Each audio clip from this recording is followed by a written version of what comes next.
Sejauh langit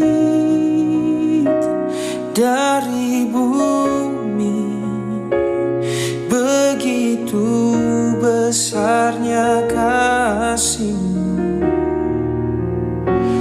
Penuhi hati kami yang rindu menyembah-Mu,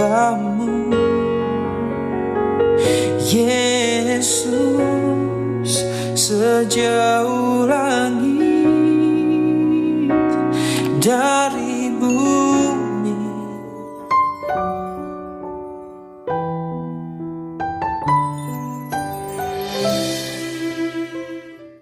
Shalom, selamat pagi Bapak Ibu Saudara yang dikasihi Tuhan. Puji nama Tuhan, pagi hari kita boleh bersama-sama kembali untuk kita boleh bersama mempersiapkan hati kita untuk kita boleh belajar. Tapi sebelumnya mari kita akan berdoa terlebih dahulu. Kita mohon pimpinan dan penyertaan Tuhan. Mari kita akan berdoa. Segala puji sembah dan syukur kami naikkan kepadamu Tuhan. Kami sungguh mengucap syukur Tuhan ketika pagi ini kami boleh ada, kami boleh bersama-sama untuk kami boleh belajar kembali merenungkan kebenaran firman-Mu setelah 1 minggu. 7 hari Tuhan boleh menyertai sepanjang aktivitas kami, dalam pekerjaan kami, studi kami, dalam setiap pelayanan kami. Dan kami bersyukur ketika pagi hari ini kami boleh bersama-sama dengan segala bakti kami untuk kami boleh datang mempersembahkan yang terbaik untuk Tuhan saja. Dan sementara kami mau merenungkan kembali kebenaran firman-Mu, kami mau belajar Tuhan. Tuhan buka setiap hati dan pikiran kami, layakkan kami untuk kami boleh datang ke hadirat Tuhan, sehingga kami boleh menerima berkat yang daripada-Mu. Kami serahkan pagi hari ini ke dalam tangan kuasa-Mu. Kami berdoa menyerahkan setiap umat-Mu, baik yang ada di gereja maupun yang ada di rumah-rumah dalam setiap ibadah kami. Biarlah Allah Roh Kudus yang boleh senantiasa membimbing kami, sehingga kami boleh senantiasa ada di dalam Tuhan saja. Kami serahkan pagi hari ini Tuhan, hanya dalam nama-Mu yang kudus. Haleluya. Amin. Bapak Ibu Saudara yang dikasihi Tuhan, pagi hari ini kita mau belajar bersama-sama dari bagian firman Tuhan yang diambil dari kitab 1 Korintus pasal yang ke-10 ayat yang ke-23 sampai yang ke-24. Kita akan buka bersama-sama. 1 Korintus pasal yang ke-10 ayat yang ke-23 sampai yang ke-24. Demikian bunyi firman Tuhan. Segala sesuatu diperbolehkan, benar, tetapi bukan segala sesuatu berguna. Segala sesuatu diperbolehkan, benar, tetapi bukan segala sesuatu sesuatu membangun. Jangan seorang pun yang mencari keuntungan sendiri, tetapi hendaklah tiap orang mencari keuntungan orang lain. Sekali lagi, segala sesuatu diperbolehkan, benar, tetapi bukan segala sesuatu berguna. Segala sesuatu diperbolehkan, benar, tetapi bukan segala sesuatu membangun. Jangan seorang pun mencari keuntungan sendiri, tetapi hendaklah tiap orang mencari keuntungan orang lain. Nah, Bapak Ibu Saudara yang dikasihi Tuhan, pagi hari ini kita mau belajar bersama-sama dari bagian firman Tuhan ini, dari kitab 1 Korintus pasal yang ke-10 ayat yang ke-23. Minggu yang lalu kita sudah belajar bersama-sama bagaimana kita mengisi hati kita dengan perkataan Kristus, yaitu dengan apa? Dengan cara mematikan apa yang ada di dunia ini. Mematikan hal-hal dunia yang masih ada dalam kehidupan kita. Ada percabulan, hawa nafsu, dan lain sebagainya, itu yang harus dimatikan dalam kehidupan kita. Diganti dengan sukacita, kasih, damai, sejahtera, itu yang harus ada dalam kehidupan kita. Nah, pagi hari ini kita mau belajar bersama-sama, Saudara, dari bagian firman Tuhan ini, dari kitab 1 Korintus pasal yang ke-10 ayat yang ke-23. Ini masih bagian kitab yang ditulis oleh Rasul Paulus yang ditujukan kepada jemaat Tuhan di Korintus. Pada dasarnya jemaat Tuhan di Korintus ini jemaat Tuhan yang baik-baik saja. Mereka jemaat Tuhan yang luar biasa dalam kehidupan mereka. Sebenarnya, sampai-sampai Rasul Paulus membanggakan mereka dalam kehidupan pelayanan mereka. Dikatakan orang-orang di Korintus ini tidak kekurangan satu karunia apapun. Tetapi satu hal ini yang pada akhirnya membuat mereka, yaitu orang-orang yang ada di Korintus, mereka mulai terjerumus dalam dosa kesombongan. Ketika kesombongan itu mulai merasuk dalam hati mereka, mereka mulai menyalahgunakan arti kemerdekaan yang sesungguhnya. Kemerdekaan di dalam Kristus. Kesombongan itu yang akhirnya membuat mereka jatuh ke dalam belenggu dosa. Karena itu membuat mereka nyaman, merasa apa yang mereka lakukan itu sudah benar, dan ada akhirnya mereka bebas. Menganggap segala apapun itu yang mereka lakukan itu bebas, sebebas-bebas mereka. Bapak Ibu Saudara yang dikasihi Tuhan, kalau kita perhatikan dalam bagian firman Tuhan di ayat yang ke-23 secara khususnya di sana dikatakan apa? Segala sesuatu itu diperbolehkan. Benar. Segala sesuatu itu diperbolehkan. Tetapi apa bagian firman Tuhan katakan? Tetapi bukan segala sesuatu itu berguna. Tidak segala sesuatunya itu berguna. Tuhan ciptakan kita dengan segala apa yang ada dalam kehidupan kita. Kita diciptakan lebih baik dari makhluk hidup yang lain. Dalam artian kita diciptakan lebih baik daripada ciptaan Tuhan yang lain. Kita diciptakan serupa dengan gambaran Kristus. Berbicara tentang citra diri kita. Tetapi dalam artian kita harus hidup berdasarkan apa yang Tuhan kehendaki dalam hidup kita. Nah, dalam ayat yang ke-23 dikatakan segala sesuatu diperbolehkan, Tuhan berikan kita free will, kehendak bebas. Tetapi bebas bukan artian bebas sebebas-bebasnya, ada aturan, ada batasannya harus dilakukan. Segala sesuatu diperbolehkan, benar, segala sesuatu diperbolehkan. Tetapi bukan segala sesuatu berguna. Apakah itu berguna untuk kehidupan kita? Apakah itu berguna untuk orang-orang yang ada di sekeliling kita? Nah, kemudian dikatakan apalagi segala sesuatu diperbolehkan, benar. Tetapi bukan segala sesuatu membangun. Dua kata ini yang nantinya mendasari bagian firman Tuhan kita pagi hari ini. Apakah segala sesuatu itu berguna?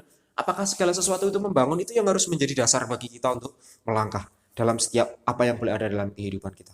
Untuk itu kita membutuhkan sebuah hikmat, kita membutuhkan sebuah kebijaksanaan yang daripada Tuhan. Belajar sama seperti Raja Salomo, walaupun dia masih dalam usia yang masih sangat muda, tapi dia dipakai Tuhan secara luar biasa. Dia tidak meminta yang lain, apa yang dunia tawarkan. Dia hanya minta hikmat dan bijaksana yang daripada Tuhan. Hikmat untuk mempertimbangkan segala sesuatu yang baik dan yang benar. Bukan hanya untuk dirinya sendiri, tapi juga untuk orang-orang yang ada di sekitarnya, untuk rakyatnya. Lah pagi ini kita mau belajar bersama-sama. Bapak Ibu Saudara yang dikasih Tuhan, saat ini saya dan saudara, kita tinggal di zaman di mana segala sesuatu demikian terbuka. Zaman di mana segala sesuatu diakses dengan begitu mudah. Artinya berbagai macam informasi dari seluruh penjuru dunia, bahkan apapun yang kita perlukan, apapun yang kita butuhkan, segala sesuatunya bisa diakses dengan mudah. Artinya segala sesuatunya ini dapat masuk dalam kehidupan kita tanpa batas. Hanya dengan menggunakan satu sentuhan jari kita. Kita bisa menggunakan handphone ini untuk mencari apapun itu dengan mudahnya. Mudah sekali. Oh, kita mau cari ini. Oh, gampang sekali. Kalau zaman dulu, misal mencari alamat, tidak tahu alamatnya, ya bingung, tanya-tanya. Apalagi kalau yang ditanya tidak tahu, ya akhirnya nyasar. Tapi sekarang, segala sesuatu dapat diakses dengan mudah. Ada Google Map, saudara. Nyari alamat, tinggal masukkan alamatnya, nanti dituntun sendiri sama Google. Oh, 10 meter ke depan ada gang belok kanan. 10 meter ke depan ada gang belok kiri. Jalan ini masuk ke dalam. Mudah sekali. Artinya segala sesuatu diakses dengan begitu mudahnya, hanya dengan satu sentuhan jari kita. Artinya kita dapat menggunakan apapun dengan mudah. Kita tinggal di zaman yang begitu mudahnya. Kita tinggal hidup di zaman yang begitu enaknya. Apa yang tadinya terlihat begitu jauh dan sulit dijangkau melalui kecanggihan teknologi, sekarang semua bisa tersedia di depan mata kita. Di tengah situasi yang demikian peliknya, di tengah situasi pandemi yang saat ini terjadi, di mana segala sesuatunya dibatasi, kita tidak bisa dengan mudah keluar pergi. Tapi teknologi menolong kita.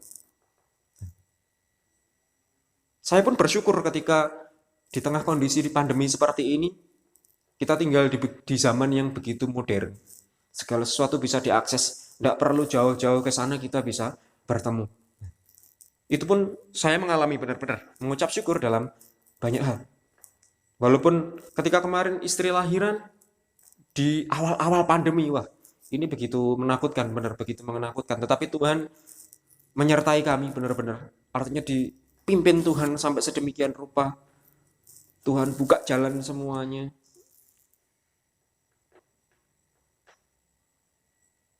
Walaupun pada akhirnya sampai sekarang ketika anak kami lahir ya belum bisa ketemu sama mbah-mbahnya, uti-utinya, kakong-kakongnya. Karena apa? Ya karena situasinya yang demikian. Masih mending yang Tulungagung dulu awal-awal lahir sempat datang ke sini, tapi yang Solo belum pernah. Tapi karena teknologi yang begitu maju, segala sesuatunya itu bisa diakses dengan begitu mudahnya, dengan satu sentuhan jari saja. Apa yang tadinya terlihat begitu jauh, kalau mau datang ya harus datang. Nah, makanya teknologi itu mendekatkan yang jauh. Tapi hati-hati juga bisa menjauhkan yang dekat karena terlalu fokus main sendiri. Akhirnya membuat lupa. Bahkan ini pun juga menolong dalam kondisi yang demikian. Sekarang sekolah-sekolah via online, tidak perlu bertatap muka, tetapi sekarang bisa diakses. Artinya begitu mudahnya, kita tinggal di zaman yang begitu mudahnya. Segala sesuatunya dapat diakses begitu mudah. Mulai dari hal-hal yang positif hingga hal yang negatif. Nah, ini bukan hanya yang positif, tapi juga hal-hal yang negatif. Artinya semua mengalir dengan mudahnya. Semua generasi, baik dari anak-anak hingga lanjut usia, semuanya dapat mengakses seluruh informasi tanpa filter sama sekali. Nah ini sebenarnya baik, tetapi juga ada hal yang tidak baik kalau kita tidak menjaga diri kita dengan baik. Artinya kita bisa membayangkan betapa banyaknya contoh-contoh tindakan buruk yang mungkin dijadikan acuan untuk diterapkan dalam kehidupan kita sehari-hari. Beberapa waktu yang lalu ada berita di surat kabar yang memberitakan bahwa ada seorang anak yang membunuh temannya, tetangganya, karena apa? Meniru adegan dalam film. Nah, ini salah satu contoh buruk teknologi, Bapak Saudara, ketika tidak ada filter yang benar-benar tepat. Nah, Bapak Saudara, bahkan kita tinggal di negara yang sudah direformasi, kita tinggal di negara Indonesia, bahkan negara sendiri kita pun setelah era reformasi dimulai sekian tahun yang lampau, seakan-akan membuat banyak orang bebas melakukan apa saja sekehendak hati mereka sendiri, tanpa memikirkan diri orang lain ataupun norma-norma aturan yang berlaku. Menganggap reformasi ini menjadi kebebasan untuk mengemukakan pendapat. Bahkan sebagian orang hari-hari ini menerjemahkan reformasi dengan pengertian mereka sendiri, bahwa boleh melakukan apa saja semau mereka tanpa batas, termasuk memaksakan kehendak sendiri, atau kalau perlu dengan kekerasan. Wah, banyak orang yang menyikapi kebebasan dengan arti yang salah, saudara. Seharusnya kebebasan yang kita terima bukan dalam artian bebas bebas-bebasnya, tetapi membentuk diri kita dengan karakter yang baik. Kemajuan zaman, perkembangan zaman harusnya membuat karakter kita juga semakin baik, bukan semakin merosot. Saya jadi ingat waktu saya kecil, dulu saya pernah mendengar cerita tentang ada istilah Petrus, kan, saudara. Jadi sebelum era reformasi, bukan Petrus muridnya Tuhan Yesus, bukan Petrus, tapi istilah penembak misterius. Kalau ada orang-orang yang mulai ngeyel dengan pemerintah-pemerintah di atas, mulai tidak benar hidupnya, mulai melakukan seenak hati mereka. Ada orang-orang yang diperintahkan dari atas, penembak misterius, ditembak di tempat. Orang-orang yang seperti ini tahu-tahu mati, tahu-tahu besok mati di bawah depan rumahnya. Ada berita yang seperti itu, ada orang-orang yang seperti itu dulu. Setelah era reformasi dimulai, banyak orang yang seringkali menganggap kebebasan ini menjadi satu hal yang membuat mereka bebasnya. Ada salah kaprah di sini. Kata saling berpengertian, toleransi ini rasa-rasanya sudah semakin luntur dari kehidupan masyarakat kita saat ini. Artinya menyampaikan isi hati pribadi tentu saja boleh-boleh saja, tidak salah. Itu hak setiap warga negara. Tapi sebuah kemerdekaan tanpa rambu-rambu yang jelas, tanpa batasan-batasan yang jelas, ini membahayakan. Saya katakan ini sangat membahayakan, bahkan bisa menghancurkan, bahkan saja diri sendiri, tetapi orang yang ada di sekitar kita. Bapak Ibu Saudara yang dikasih Tuhan, jemaat Tuhan yang ada di Korintus pada waktu itu, pada masa itu pernah mengalami masa-masa yang seperti ini. Orang-orang di Korintus pernah mengalami masa-masa yang demikian. Mereka tinggal di sebuah kota modern berperadaban tinggi pada zamannya, syarat dengan berbagai ragam budaya, termasuk di dalamnya berbagai bentuk penyembahan berhala, paganisme, dan pemujaan disertai persembahan makanan bagi dewa-dewa. Dan pada akhirnya nanti membuat mereka punya pikiran-pikiran yang skeptis. Mereka berpikir tidak apa-apa makan bekas persembahan-persembahan berhala. Bahkan mereka masuk ke dalam dosa kesombongan. Karena Rasul Paulus katakan orang-orang di Korintus ini baik, dibanggakan oleh Rasul Paulus karena mereka tidak kekurangan satu karunia-karunia apapun. Tetapi sayangnya kemerdekaan di dalam Kristus oleh orang-orang di Korintus pada waktu itu disalah artikan oleh mereka sebagai sesuatu kebebasan untuk melakukan segala hal dalam kehidupan mereka. Untuk melakukan segala sesuatu sesuai kehendak hati mereka. Tanpa mengindahkan aspek kebenaran firman Tuhan. Bebas sebebas-bebasnya. Tapi saudara, mereka lupa meminta hikmat dan kebijaksanaan daripada Tuhan. Mendasarkan segala sesuatu atas kehendak hati mereka. Tanpa memikirkan orang-orang yang ada di sekitar mereka. Apakah dampaknya nanti hanya untuk diriku sendiri atau orang-orang di sekitarku. Nah, Bapak Ibu Saudara yang dikasih Tuhan, bagaimana dengan kita pada saat ini? Kita yang tinggal di zaman yang peradaban yang begitu maju. Apakah pada akhirnya nanti kita sama seperti jemaat di Korintus? Terjatuh dalam dosa-dosa yang demikian. Bagaimana dengan kehidupan kita saat ini? Sebagai orang yang percaya yang sudah dimerdekakan oleh Kristus di atas kayu salib, apakah artinya kita pun boleh melakukan apa saja sekehendak hati kita sendiri? Oh bebas, aku sudah dimerdekakan Kristus di atas kayu salib kok. Ya berarti bebas ya bebas. Bebasnya. Apakah segala sesuatu yang dipandang benar menurut kacamata kita boleh seenaknya kita lakukan tanpa pertimbangan-pertimbangan dari berbagai aspek yang lain, hanya melihat dari satu sudut pandang kita saja? Oh berarti kita sudah harus menilai yang seperti itu. Benar menurut pemikiranku. Tidak perlu melihat dari sudut pandang yang lain. Apakah benar demikian? Apakah kita diperbolehkan seenaknya, sekehendak hati kita sendiri? Bapak saudara yang dikasih Tuhan, oleh sebab itu Rasul Paulus dalam bagian firman Tuhan pagi hari ini menegaskan, mengingatkan kepada setiap jemaat Tuhan di Korintus bahwa betul kita memiliki kebebasan untuk melakukan segala sesuatu. Benar, tidak salah. Tetapi, ini yang harus digarisbawahi, tetapi bukan segala sesuatu itu berguna. Apakah segala sesuatu yang kita lakukan, kita kerjakan itu berguna? Nah itu yang harus kita cari, tanda tanya besar dalam kehidupan kita. Bapak Ibu Saudara yang dikasih Tuhan, segala sesuatu memang diperbolehkan. Itu benar, tetapi apakah itu membangun sesuatu? Bapak Saudara, kita harus mempertimbangkan banyak hal dalam kehidupan kita. Itu sebabnya kita harus minta hikmat dan kebijaksanaan daripada Tuhan. Makanya pelajaran minggu yang lalu kita belajar bersama-sama untuk mengelola hati kita. Masukkan perkataan-perkataan Kristus di dalam hati kita. Supaya apa yang kita lakukan, kita kerjakan ini penuh dengan tuntunan Tuhan. Ada hikmat kebijaksanaan yang daripada Tuhan yang senantiasa menuntun kehidupan kita. Nah Bapak Saudara, dari pesan Tuhan pagi hari ini ada 3 pesan penting yang harus ada dalam kehidupan kita. Artinya lewat pesan Tuhan pagi hari ini ada beberapa hal yang perlu kita pertimbangkan sebelum melakukan segala sesuatu. Apa yang harus kita pertimbangkan? Apa yang harus kita lakukan? Apa yang harus kita kerjakan? Sehingga kita tahu apakah yang kita kerjakan ini sudah sesuai dengan hikmat dan kebijaksanaan yang daripada Tuhan. Apakah yang kita lakukan ini sudah sesuai dengan tuntunan Allah? Ada 3 hal penting yang harus ada dalam kehidupan saya dan saudara. Apa saja itu? Yang pertama, mari kita perhatikan Bapak Ibu Saudara dari kitab 1 Korintus pasal yang ke-10 ayat yang ke-23a. 1 Korintus pasal yang ke-10 ayat yang ke-23a. Segala sesuatu diperbolehkan, benar, tetapi bukan segala sesuatu berguna. Bapak Ibu Saudara, apa menjadi pesan Tuhan yang pertama bagi kita? Supaya kita mengerti apakah langkah yang kita ambil itu sudah benar di hadapan Tuhan. Apakah sesuatu yang kita ambil, apakah sesuatu yang kita pilih ini sudah benar-benar tepat apa yang sesuai Tuhan kehendaki? Nah, pesan Tuhan yang pertama yang ditujukan kepada kita, kalau kita perhatikan dalam ayat yang ke-23 dikatakan segala sesuatu diperbolehkan, benar, tetapi bukan segala sesuatu berguna. Yang pertama yang Tuhan mau ingatkan kepada kita, ketika kita mengambil satu hal dalam kehidupan kita, ketika kita mengambil satu pilihan, yang harus kita ingat adalah apakah yang kita lakukan itu berguna bagi kita dan sesama atau tidak. Apakah pilihan yang kita ambil ini berguna, bermanfaat atau tidak.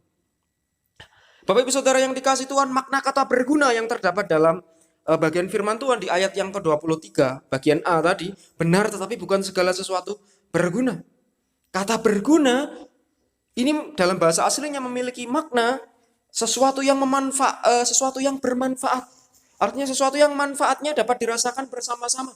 Artinya bukan hanya kita yang merasakan. Bergunanya bukan hanya untukku, tetapi untuk kita semua, untuk orang-orang yang ada di sekitar kita. Untuk semua pihak. Apakah yang kita lakukan, apakah yang kita pilih ini sudah benar-benar berguna? Apakah sudah benar-benar bermanfaat? Nah, itu yang Rasul Paulus mau sampaikan kepada orang-orang di Korintus pada waktu itu. Nah, realitanya Bapak Ibu Saudara yang dikasih Tuhan, masih banyak di antara kita, setiap orang-orang percaya yang melakukan segala sesuatu dengan prinsip yang penting aku senang melakukannya. Pokoknya aku seneng, ya wis, surah mikir sing liyane. Yang penting hatiku puas. Yang penting aku senang. Tidak peduli nanti apakah itu berguna, bermanfaat bagi orang lain atau tidak. Yang penting aku senang. Atau yang penting aku puas untuk melakukannya. Masih banyak di luar sana orang-orang yang berpikir demikian. Banyak orang yang berpikir masih punya pemikiran yang salah, punya pemikiran yang keliru. Tanpa mereka mempedulikan atau memikirkan dampak yang akan terjadi. Apakah nanti dampaknya, impactnya buat orang-orang yang ada di sekitarku ini dampak positif atau tidak. Apakah itu berguna buat orang-orang yang ada di sekitarku? Mereka tidak memikirkan hal yang demikian. Sementing aku senang, pokok aku puas. Kalau ada kata pokok, wah itu yang berbahaya. Pokoknya, tanpa kita sadari kata pokoknya ini loh yang seringkali membuat kita mulai mundur dari hadiratnya Tuhan, saudara. Karena merasa tanpa kita sadari kita menganggap diri kita mampu melakukan segala sesuatu sendirian. Makanya bagian firman Tuhan minggu yang lalu kita diingatkan bersama-sama untuk mengisi hati kita dengan perkataan Kristus. Biarlah Roh Kudus yang boleh senantiasa memimpin kita, sehingga kita boleh bukan hanya sekedar memasukkan, tetapi juga yang keluar pun juga perkataan Kristus. Nah, saudara, bagian firman Tuhan di ayat yang ke-23 ingatkan kepada kita bahwa segala sesuatu diperbolehkan, benar diperbolehkan. Manusia diciptakan dengan membawa natur bebasnya, Pak saudara. Naturnya apa? Ada kehendak bebas dalam diri kita. Tuhan pun tidak pernah memaksakan loh. Saya pernah pakai analogi orang berjual beli di pasar.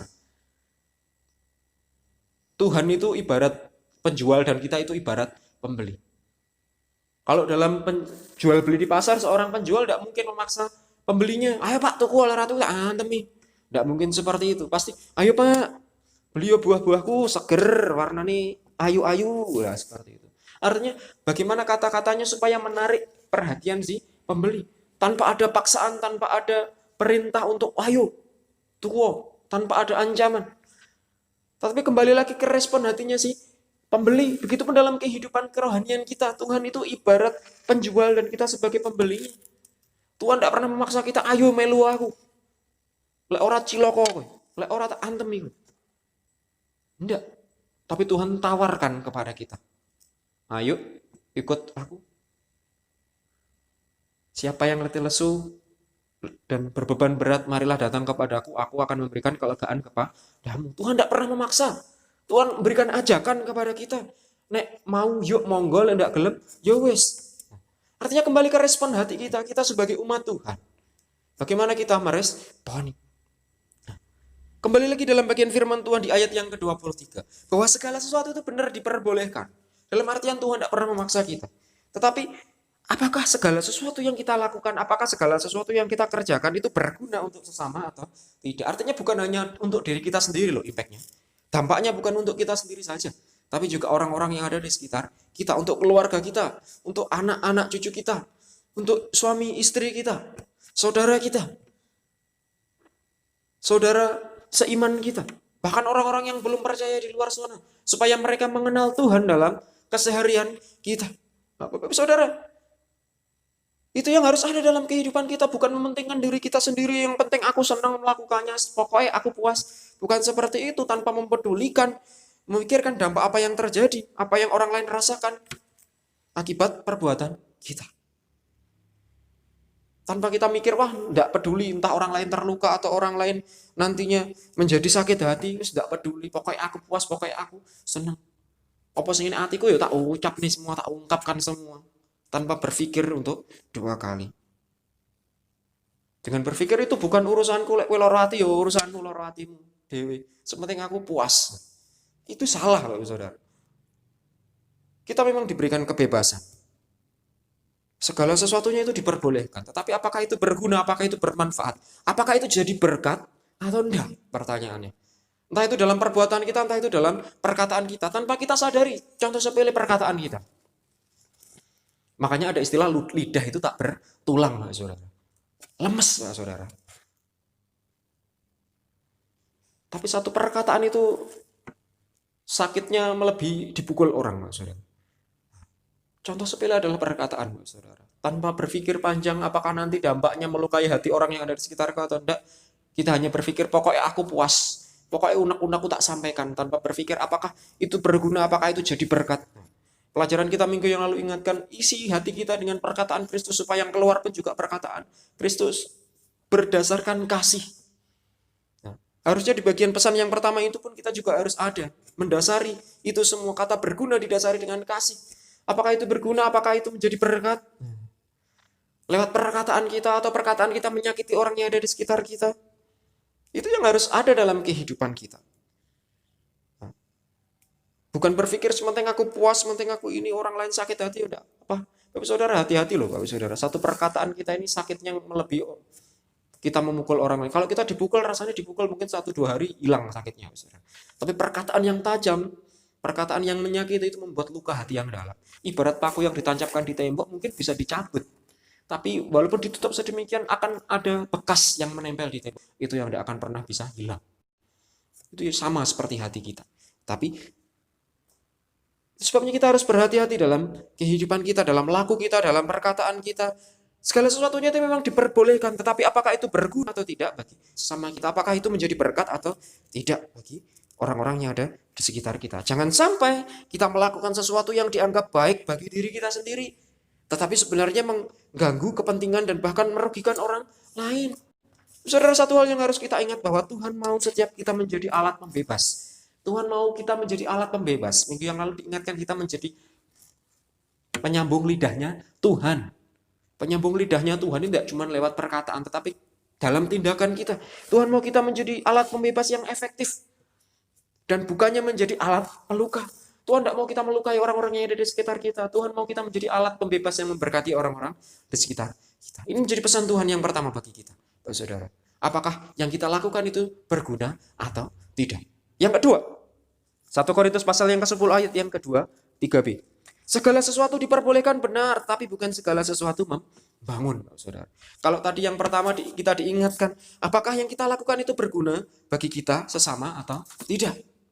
Kalau itu berguna bagi sesama dan kita, berarti itu sudah sesuai dengan kehendak Tuhan, hikmat dan kebijaksanaan daripada Tuhan. Tapi kalau itu hanya untuk kepentingan diri kita sendiri, kita harus mikir ulang itu, saudara. Pesan Tuhan yang kedua, ingatkan apakah yang kita lakukan itu membangun kehidupan rohani kita dan orang lain atau tidak. Segala sesuatu diperbolehkan. Benar, saudara. Tetapi bukan segala sesuatu membangun. Pertanyaannya, apakah yang sudah kita lakukan sampai saat ini, sampai detik ini sudah membangun atau belum? Sudahkah kita membangun diri kita dan orang lain? Sudahkah keluarga kita ikut terbangun dalam kerohaniannya? Karena kehidupan kita?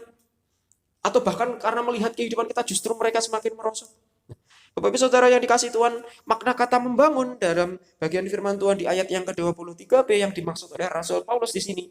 Di sini memiliki makna menguatkan dan memulihkan, memperbaiki, memberikan pertumbuhan agar menjadi bijak, penyayang, kudus dan berlimpah anugerah. Ini loh maknanya membangun.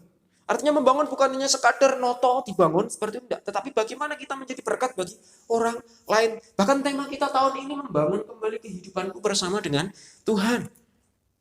Dalam makna yang lebih luas bukan hanya diri kita sendiri. Ketika diri kita sudah terbangun, tentunya kita juga harus membangun orang-orang yang ada di sekitar kita, keluarga kita, orang-orang yang ada di sekeliling kita.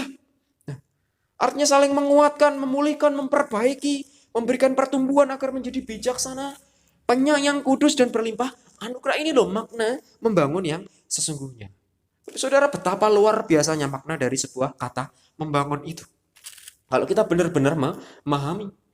Tapi seringkali kita tidak memikirkan sejauh mana dampak dari perkataan kita, perlakuan kita.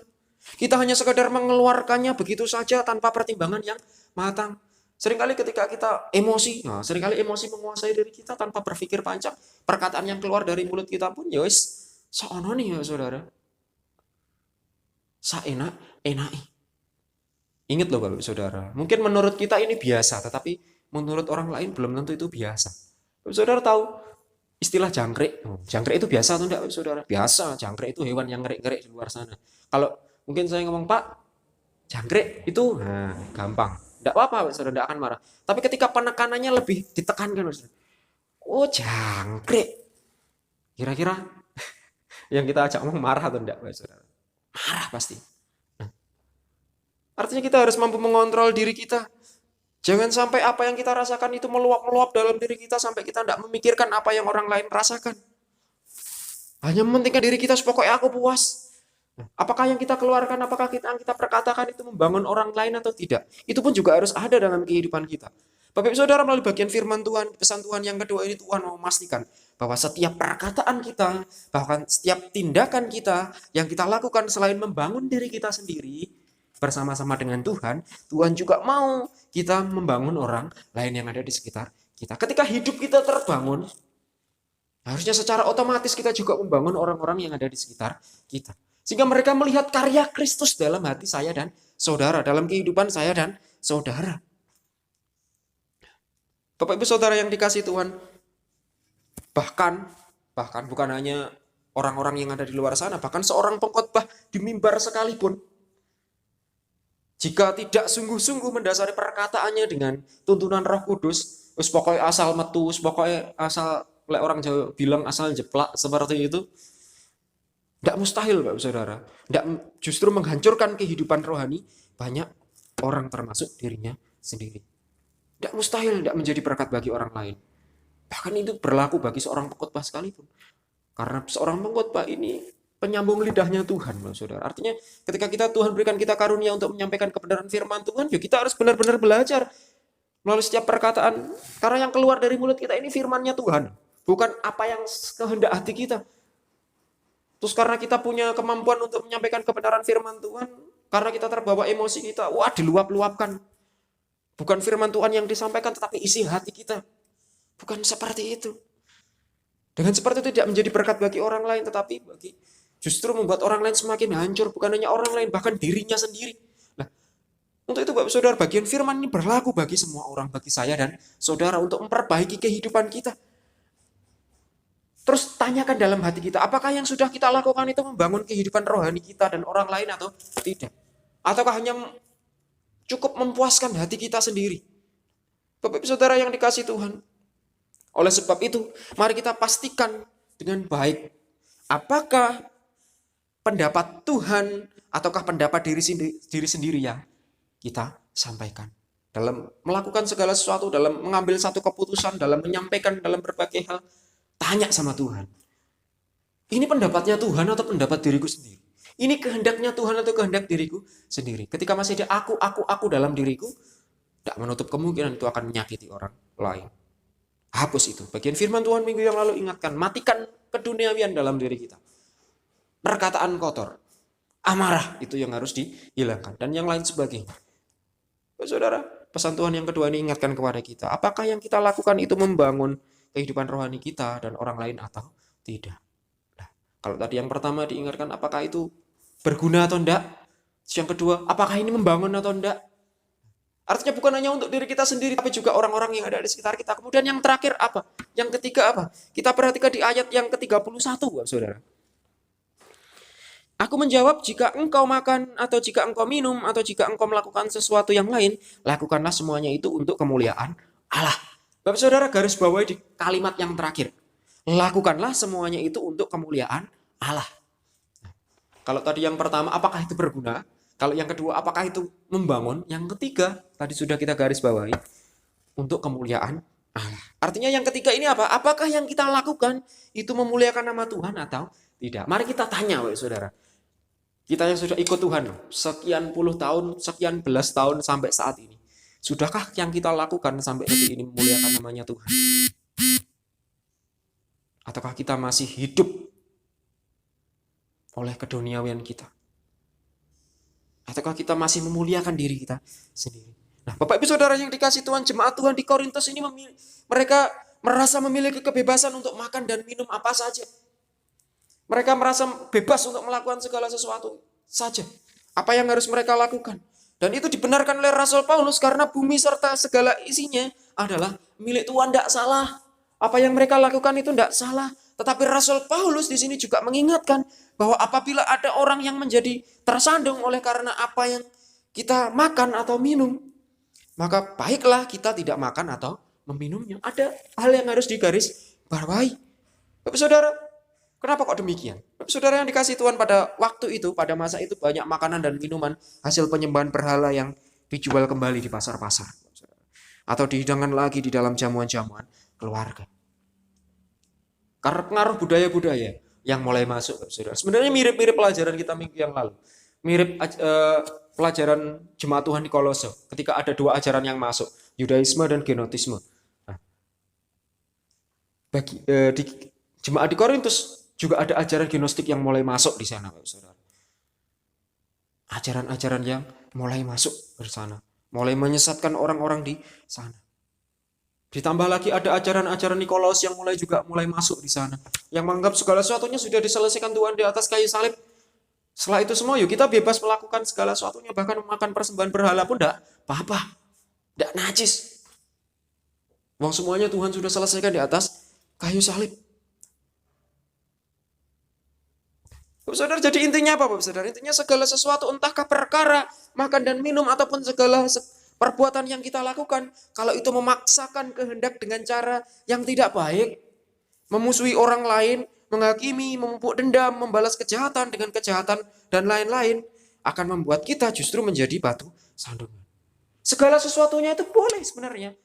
Tapi Rasul Paulus garis bawahi di sana, kalau itu menjadikan kita menjadi batu sandungan buat orang lain, itu tidak boleh dilakukan. Mari kita lihat kedalaman hati kita, saudara, sampai saat ini. Sudahkah kita memberi yang terbaik untuk Tuhan? Melalui perkataan kita, melalui tindakan kita, bagi sesama kita, bagi keluarga kita. Ataukah kita justru menjadi batu sandungan bagi orang-orang yang ada di sekeliling kita?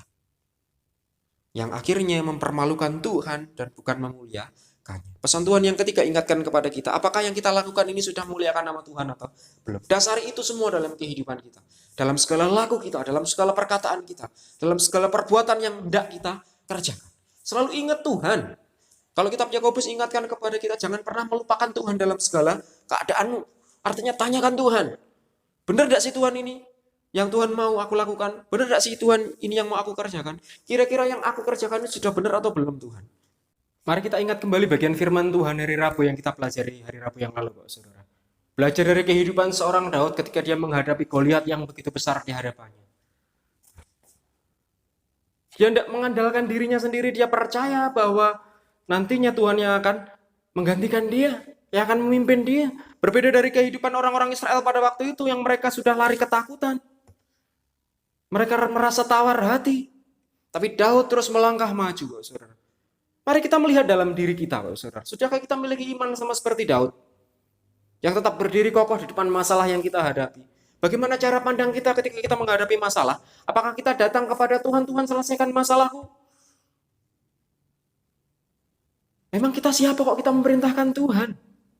Seolah-olah kita ini katanya kita ini hambanya Tuhan, tapi kok kita minta merintah Tuhan seenaknya, Tuhan selesaikan masalahku. Saudara, harusnya ketika kita datang kepada Tuhan, kita bersimpuh kepada Tuhan, mohon kepada Tuhan, Tuhan, mampukan aku untuk aku dapat menyelesaikan setiap persoalan dalam hidupku. Sehingga kita dimampukan oleh Tuhan untuk melangkah di dalam menyelesaikan setiap tantangan yang boleh ada dalam kehidupan kita. Saudara, itu yang harus ada dalam kehidupan kita. Pelajaran kita pagi hari ini, bagian firman Tuhan pagi hari ini mengingatkan kepada kita. Untuk kita boleh senantiasa memiliki hikmat dan kebijaksanaan, itu harus kita minta. Kalau itu tidak kita minta, Tuhan tidak akan berikan itu kepada kita.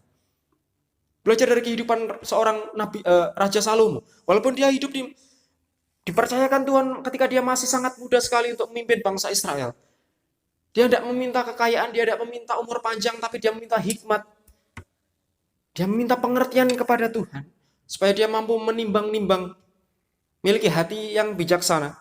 Itu yang harus ada juga dalam kehidupan kita. Apakah yang sudah kita kerjakan, apakah yang sudah kita lakukan itu benar-benar berguna?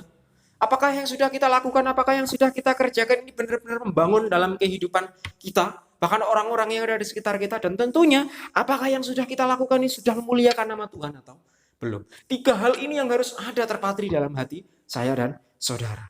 Sehingga kita boleh terus ingat Tuhan. Sehingga setiap apa yang boleh kita kerjakan, apa yang boleh kita lakukan, kita senantiasa mohon hikmat dan bijaksana daripada Tuhan. Sehingga kita tidak menyakiti hati orang lain, sehingga kita tidak membuat hati orang lain sakit.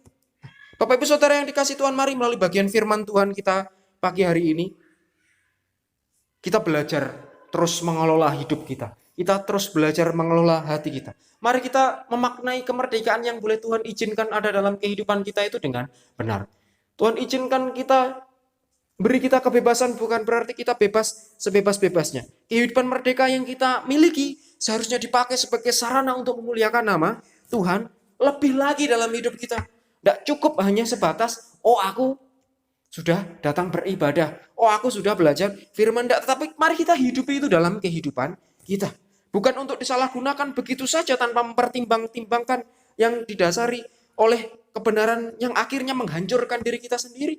Wes pokoknya aku nyaman, wes pokoknya aku bener. Enggak. Tapi mari kita lihat lagi, Apakah langkah demi langkah yang sudah kita lakukan, langkah demi langkah yang sudah kita kerjakan, apakah itu sudah berguna bagi orang yang ada di sekeliling kita? Apakah itu membangun orang-orang yang ada di sekeliling kita? Ataukah itu sudah memuliakan Tuhan dalam hidup kita? Bapak Ibu Saudara yang dikasih Tuhan, di dalam Kristus kita sudah menjadi ciptaan baru. Ketika Tuhan angkat kita dari lumpur dosa, Tuhan berikan kita pakaian yang baru. Kita hidup menjadi ciptaan yang baru. Artinya harusnya hidup dengan pola pikir yang baru, dengan perkataan-perkataan Kristus. Makanya minggu yang lalu kita belajar mengisi hati kita dengan perkataan Kristus. Artinya hal yang baru pula yang harus ada dalam kehidupan kita. Seharusnya yang memampukan kita untuk menyikapi kebebasan dengan rasa penuh tanggung jawab. Bebas bukan berarti bebas sebebas-bebasnya, tetapi hidup dengan penuh tanggung jawab.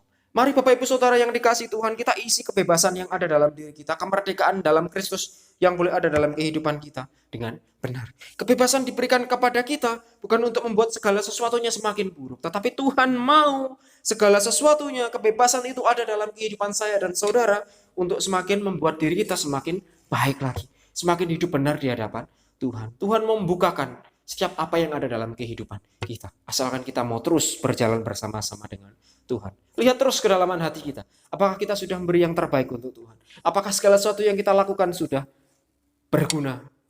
Apakah yang sudah kita lakukan sudah benar-benar membangun?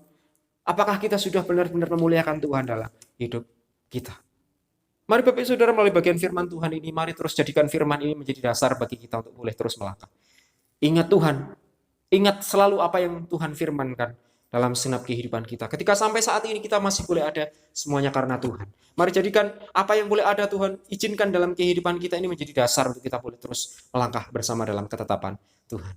Amin. Biarlah kiranya bagian firman Tuhan pagi hari ini boleh menjadi berkat bagi kita sekalian. Mari kita akan berdoa, mohon pimpinan Tuhan.